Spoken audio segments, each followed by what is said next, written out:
সম্বৰ্ধনা জনাইছে শ্ৰী দিলু শ্যাম আৰু শ্ৰী জিতু শ্যাম।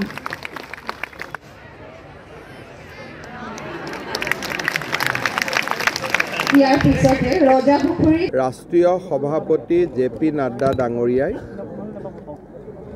আমাৰ সমগ্ৰ দেশতে ভাৰতীয় জনতা পাৰ্টিৰ কাৰ্যকৰ্তাসকলৰ বাবে গাঁও চলো অভিযান এটাৰ পৰিকল্পনা কৰিছিল। এই কাৰ্যসূচী অনুসৰি আমাৰ দলৰ কাৰ্যকৰ্তাসকলে কোনো এখন গাঁৱত নিশা কটাই ৰাইজৰ সুখ দুখৰ বুজ ল'বৰ বাবে চেষ্টা কৰে আৰু গাঁৱত আমি যোৱা 2014 চনৰ পিছত যিখিনি কাম কৰিলোঁ তাৰ এটা আমি অভিজ্ঞতা অৰ্জন কৰোঁ আৰু অহা দিনবিলাকত কি ধৰণৰ কাম কৰিলে গাঁওবাসীৰ সমস্যা সমাধান হ'ব তাৰ বিষয়েও আমি অভিজ্ঞতা আহৰণ কৰোঁ।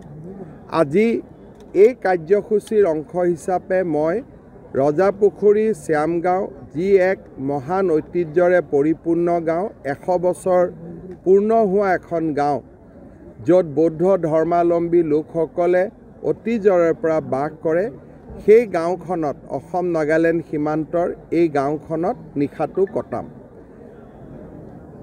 আমাৰ ৰাজ্য চৰকাৰে এটা সিদ্ধান্ত গ্ৰহণ কৰিছে যে বছৰত একোজন মন্ত্ৰীয়ে 7 দিন কোনোবা গাঁৱত গাঁৱৰ ৰাইজৰ লগত এনিশা কটাব লাগিব। আজি মুখ্যমন্ত্ৰী হিচাপে এই কাৰ্যসূচীটোৰ মই উদ্বোধন হিচাপতেই মোৰ আজি উদ্বোধনী নিশা। এই বছৰত আৰু 6টা দিন মই কোনোবা নহয় কোনোবা গাঁৱত নিশা কটাম।